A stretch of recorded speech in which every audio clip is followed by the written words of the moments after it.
Nigeria, a new president just stepped into office. In a tightly contested vote, Bola Ahmed Tinubu emerged as successor in his presidential campaign. The new president stirred up strong emotions among Nigerians. Barely 1 week into office, he announced the end of fuel subsidy. So what does this all mean? Let's dive in.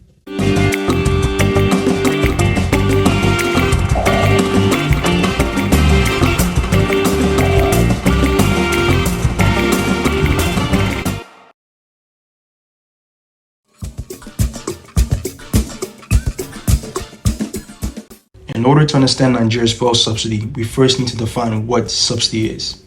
In reference to international economics, subsidy is a form of payment, direct or indirect, to a business entity.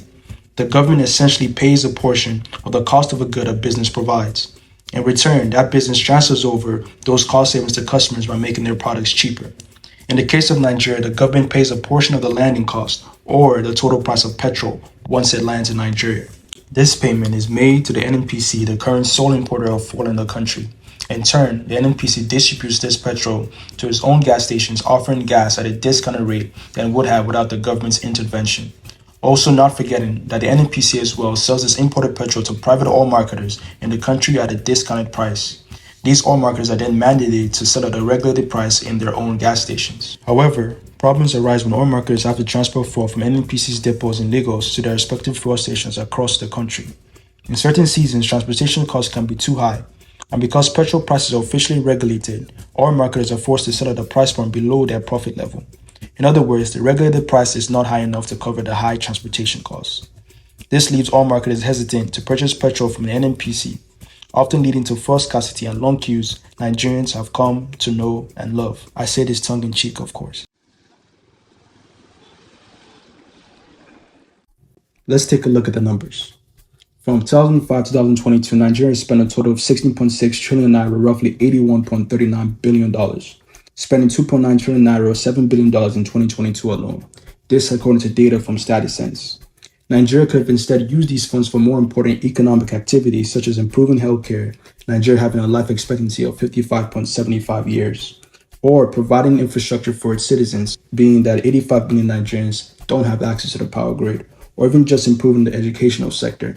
Moreover, Nigeria's fuel subsidies subsidize the fuel even in neighboring countries. Nigerian smugglers offer the cheaper alternative to the regular gas sold in those countries. A good example is Benin's Bio, the name given to the cheap Nigerian petrol that's popular in the country. So what, my dearest viewers, are the benefits of the subsidy removal? Primarily, it frees up Nigeria's resources to focus on more important sectors in the economy. It also creates a competitive playing field in the downstream sector, whereas before the NNPC was the sole importer of fuel. Other oil marketers are now free to import petrol as well. Gas prices would also no longer be nationally dictated, meaning these private enterprises can now set their own prices.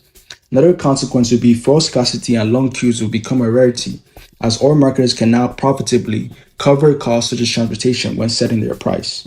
In concluding, Nigeria seems ready finally to remove its fuel subsidy, this time for good.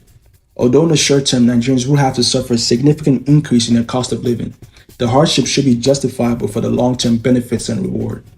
The hope of many Nigerians now is that its government uses the funds previously meant for subsidy appropriately. Otherwise, the sacrifices would have been in vain.